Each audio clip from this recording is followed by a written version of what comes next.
Praise the Lord. ஆண்டவராகிய இயேசு கிறிஸ்து நாமத்திலே உங்களை வாழ்த்துகிறேன். தேவனுடைய பிரசன்னமும் வல்லமையும் உங்களை நிரப்பட்டும். சங்கீதம் 33 சங்கீதம் 9 வசனம், அவர் சொல்ல ஆகும், அவர் கட்டளையிட நிற்கும். ஆண்டவராகிய தேவன் ஒரு வார்த்தை சொன்னா அது அப்படி நடக்கும். ஏன் அவர் தேவன்? மனுஷன் சொன்ன வார்த்தையே பலிக்கும் நம்புறாங்க. பாருங்க, ஏசா வந்து அந்த தகப்பனாக ஈசா கிட்ட ஆசீர்வாதத்தை கேட்கிறான். அப்பா என்ன ஆசீர்வாதம்? டே இல்லடா, வேற ஆசீர்வாதம் இல்லை, எல்லாத்தையும் இல்ல இது ஒரு ஆசீர்வாதம் தான். அப்போ ஒரு மனுஷனுடைய ஆசீர்வாதமே பலிக்கும் என்று ஒரு மனுஷன் நம்புகிறான்.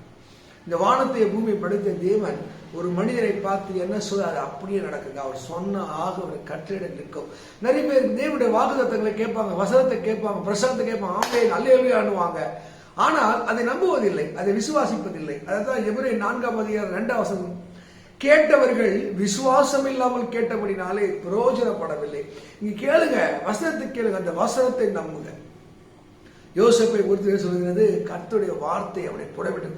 அது அவனுக்குள்ள ஓடிக்கொண்டே இருந்ததுங்க. இன்னைக்கு கர்த்தருடைய வார்த்தை உங்களோட தெளிவா இருக்குது. எரேமியா 21:29 சொல்றது, கர்த்தருடைய வார்த்தை அக்கினி ஆகியும் கண்மலை பிளக்கும் சம்மட்டி என்று சொல்றது.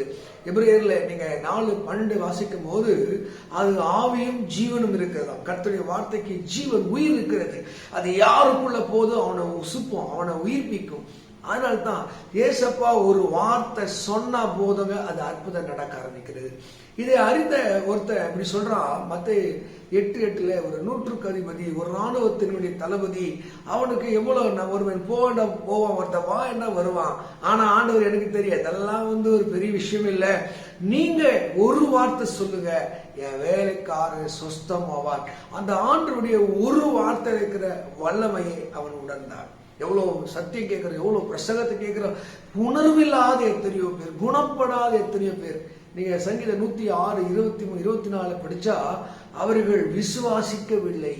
அங்க சொல்லுது, இச்சிக்கப்பட்ட தேசத்தை அவர் அசெப்ட் பண்ணினார்களா. ஒரு தேசம், ஒரு சபை, ஒரு நித்திய ஜீவனை நம்பவில்லை. அப்படின்னு சொல்லி, என்ன விசுவாசிக்கிறவனுக்கு நான் நித்திய ஜீவனை தருவேன். தேவ மக்களே, வசனம் உங்களுக்குள்ளே கிரியை செய்யும் போது தான் உங்க வாழ்க்கையில ஜெயமாக மாறுகிறது.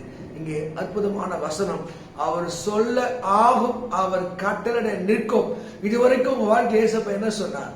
வசனம் ஈசாக்கை பற்றி, யாக்கோபை பற்றி சொல்லும் போது அவர் சொல்லுவார், தான் சொன்னதை செய்கிற வரைக்கும் நான் உன்னை கைவிடுவேன். அவர் என்ன சொன்னாரோ அது ஆகும் என்பதை. அதுதான் நீங்க ஆதியாகமம் 26:12 படிக்கும் போது அங்க ஈசாக்கு விரைவைத்தான் அது 100 மடங்காக தேவன் ஆசை. எப்ப தெரியுமாங்க? 3ஆம் வசனத்திலே சொல்றாரு, தகப்பனாகிய ஆபிரகாம் சொல்றது, என் சொல்லுக்கும் என் விதிகளுக்கும் என் நியமங்களுக்கும் அவன் கீழ்ப்படிந்தான். இந்த ஒரு வார்த்தை தாங்க அப்படியே மனதிரி மூட்டை முடிச்செல்லாம் கட்டிட்டு வாங்க போயிடலாம். அங்கே பக்கத்து எகிப்து நைல் நதி ஓடுகிறது, வற்றாத நதி ஓடுகிறது என்று வேலைக்காரலாம் கட்டி மூட்டை முடிச்செல்லாம் ஒரு வார காலமா செஞ்ச வேலைய ஒரே ஒரு ராத்திரி தேவனுடைய வார்த்தை கேட்டு அவர் சொன்னா ஆகும். இந்த பூமியிலே, இதே ஊர்ல, இந்த பஞ்சமான பூமியிலே தேவன் என்னை ஆசீர்வதித்தார் நம்பினான். அவன் ஆசீர்வதிப்பார் நம்பினான். எதுவுமே நம்புறீங்க? ஆண்டவரே, நான் உன் நம்புறப்பா, வார்த்தை நம்பரை சொன்னா ஆண்டவரே. அதுதான் ஒரு குஷ்டரோகிகள் கேட்கிற, ஆண்டவரே என்னை சுத்தமாக ஒரு சித்தம் உண்டு.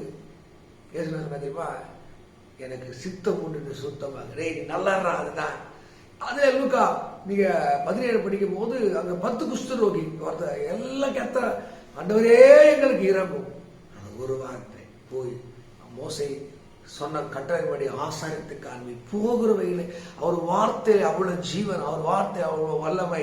நீ கேட்கிற நீங்க ஒரு எந்த நிலைமையில இருந்தாலும், கண்ணீரோடு இருந்தாலும், துக்கத்தோடு, தோல்வியில, ஏமாற்றத்தோடு இருந்தாலும், பேதுரை ஆழத்துல கொண்டு போய் விலை போட்டாங்க. அவன் வலைக்கு அவன் பின்மாற்றத்துக்கு போயிட்டான், சோர்ந்து போயிட்டான். ஐயோ, என் தலைவன் வழிகாட்டி இல்லை என்று சோர்ந்து போயிட்டான். மாம்சத்துல அவன் யோசித்தான். ஆனாலும் தேவன் உடலங்க மறுபடியும் கொண்டு போய் வலது பக்கத்திலே போட்டு சொன்னதெல்லாம் கேட்டாங்க. அதனால்தான் பேதுரு கையிலே சபையை கொடுத்தார், பேதுரை ஆசீர்வதித்தார். எல்லாரும் கேட்கிறாங்கல்ல, என்னை யாரு நினைக்கும் போது அந்த பேதுரு ஒருத்தன் தான் நீ ஜீவனுள்ள தேவனுடைய குமாரனாக கிறிஸ்து.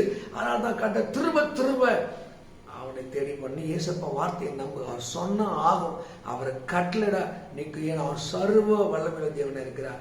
சங்கீதம் 33:9 வசனத்தின்படி தேவன் உங்களை ஆசீர்வதிப்பாராக. ஆமென்.